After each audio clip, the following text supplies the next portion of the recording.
The first time I saw her, the foul stench of entitlement wafted across the sunlit porch like rancid perfume. Her rotund silhouette framed by the awning as she peered over my handcrafted teak chairs with that familiar sneer. The morning had dawned soft and quiet, birds trilling beyond the hedges, dew glistening on the wooden planks beneath my feet. I'd spent weeks sanding and staining those chairs, each stroke filled with anticipation of warm evenings spent leaning back, sipping iced tea, and watching dusk settle over the neighborhood. But there she was, her pudgy fingers draped over the armrest of my favorite chair, jiggling the cushion as if it were her personal throne, her face contorting in triumph. I didn't hesitate. I strode forward, heart pounding, every step fueled by a furnace of simmering rage. "Excuse me, Karen?" I said, voice calm but edged like broken glass. "Those chairs belong to me." Her eyes flicked to mine, betrayal giving way to arrogance. "This is HOA property," she spat, chin jutting. "I'm well within my rights." That was the crack in her armor, the first lie that led to every blow struck thereafter. I'd been a zoning commissioner for 7 years, an unelected post, quiet and unassuming, but every neighborhood covenant, every setback rule, every fine that ever passed through the board had my fingerprint on it. But that secret was mine alone. As her stiletto heel found its way onto the chair's armrest, I inhaled the sweet promise of retribution and stepped back into the shadows. The second part of the tale unfolded in silence, researching the HOA charter, poring over pages of bylaw amendments until the small hours, cross-referencing property plat maps and legal definitions, my desk littered with highlighters and worn coffee mugs.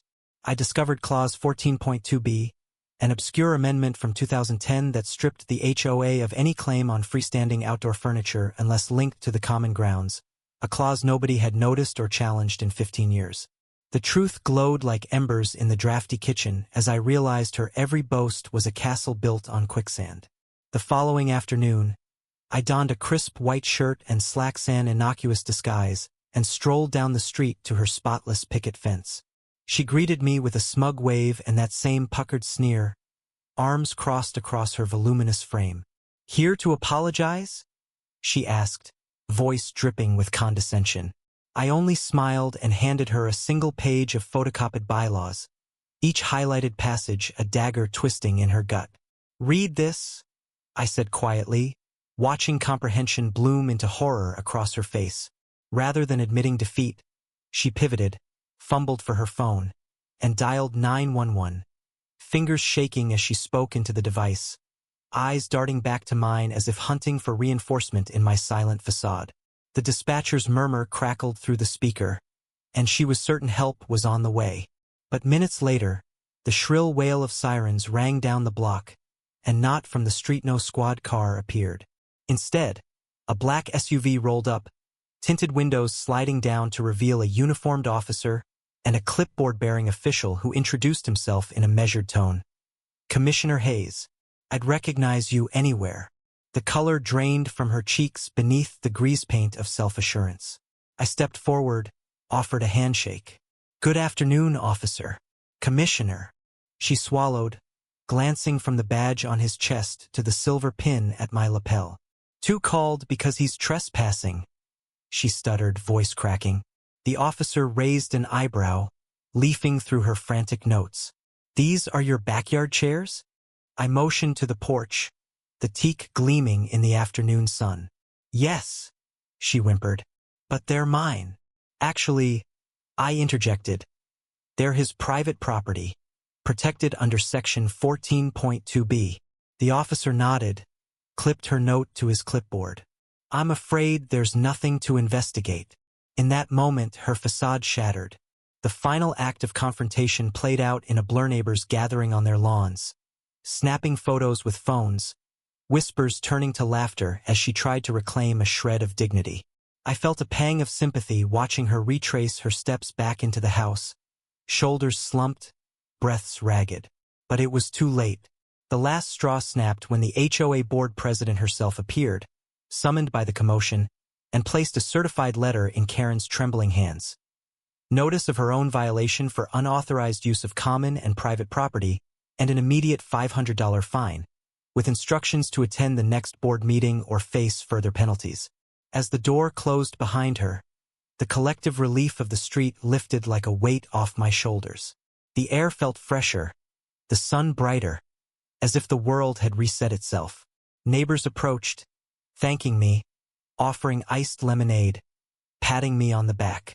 But I only nodded, smile soft. I knew the real victory was justice served. And yet I couldn't help but add one last flourish. A custom plaque I'd had made that morning, affixed to my porch rail, reading, "Respect boundaries or face consequences." The words gleamed bronze, stark against the winter-gray wood, a testament to the power of quiet authority backed by the rule of law. Finally, I turned inward, where the ember of compassion still glowed. I left one chair empty for her should she choose to apologize and learn humility, but I knew better than to expect the impossible. My story ended not with vengeance, but with a lesson.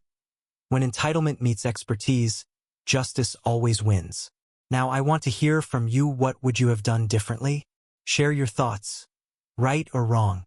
In the days that followed, the neighborhood seemed to breathe a collective sigh of relief, as though a long-held tension had finally released itself into the crisp autumn air.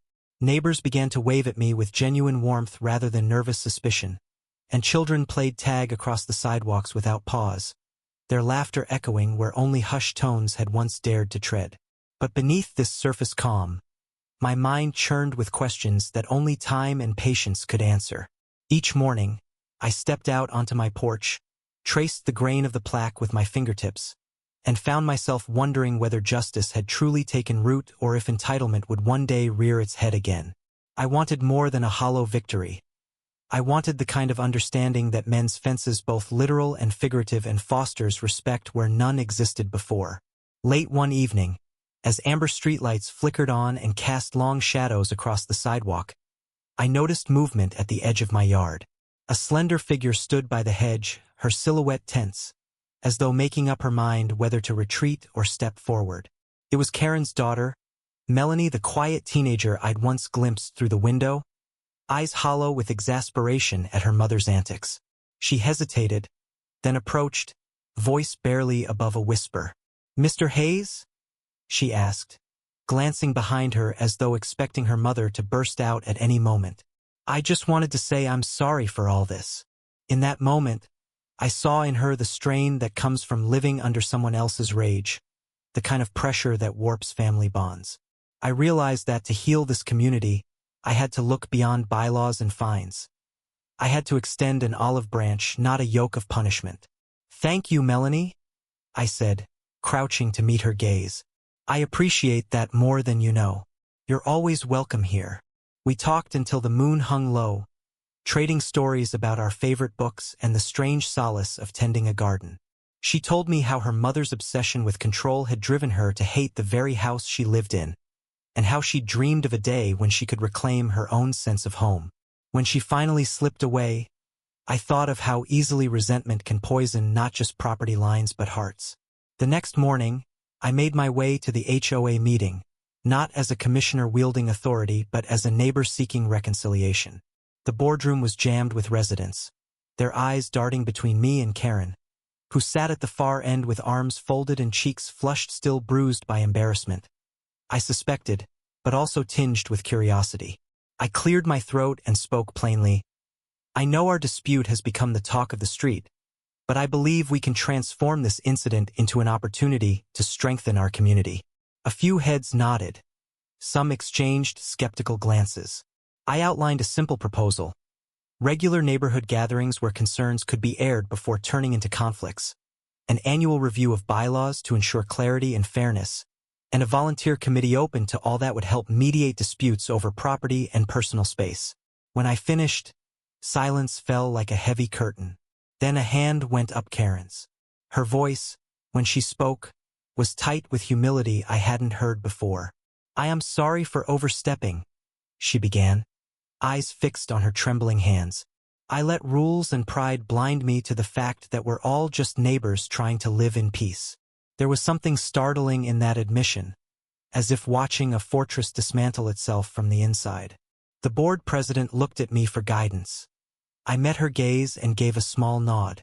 "Let's put this to a vote," I said, heart pounding at the thought of entrusting change to the same community that had once whispered behind closed doors. One by one, hands raised in approval, 45 votes in favor, 2 abstentions, and none against. The chamber erupted in tentative applause, and in that moment, I saw something shift.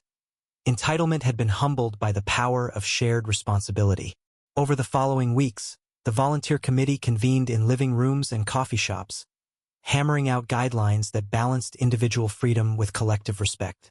Karen, to my surprise, showed up at every meeting, her demeanor cautious but earnest.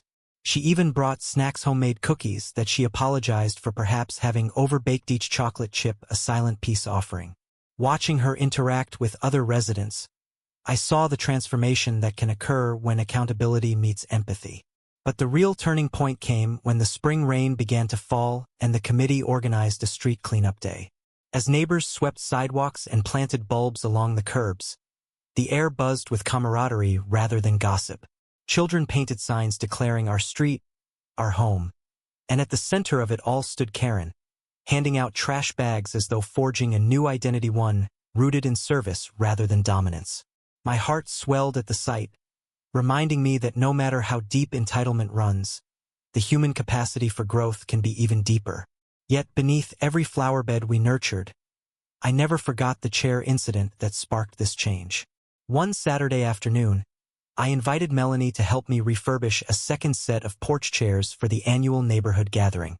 As we sanded and stained under a sapphire sky, she confided that her mother had started therapy to address her anger and control issues. She says I'm the reason she wants to be better, Melanie said, tears glinting in her eyes. I told her she doesn't have to carry her past into our future. In that shared silence, the echo of our own triumphs and failures wrapped around us like a warm blanket. The day of the gathering dawned bright and clear. Tables lined the street, draped in checkered cloths, laden with homemade dishes that embodied every culture and taste in our little enclave. Strings of fairy lights crisscrossed overhead, casting a glow on faces that ranged from toddlers to retirees, each one a testament to lives intertwined by circumstance and choice. I took the microphone and reflected on our journey. How a simple chair had ignited a storm, how hidden bylaws had become catalysts for honesty, and how the fiercest conflicts can yield the sweetest understanding. I raised a glass of iced tea, inviting every neighbor to join me in celebrating not just the change in our bylaws, but the change in our hearts. As the crowd cheered, I spotted Karen standing beside her daughter, their arms linked in a way I'd never seen before. She lifted her cup and offered it to me in a gesture that spoke of respect earned and humility embraced. In that moment, I knew that the work of community never ends. It evolves, blossoms, and sometimes requires a fracture to reveal its true strength. The evening wound down with laughter and music, and when the last note lingered in the twilight, I remained on the porch, gazing at the darkened chairs that had started it all. I ran my hand over the plaque once more, now weathered by sun and rain but sturdy as ever. This was a symbol not of my victory over entitlement, but of our collective triumph over division. If someone had told me a year ago that I'd be standing here, united with the very person who tried to steal my chairs, I might have laughed or dismissed them as naive. Yet here we were, bound by a story that had begun with outrage and ended with reconciliation. And now I turn to you. In your own neighborhood struggles, what would you do? Is it better to wield power or to extend grace? Share your perspective, right or wrong.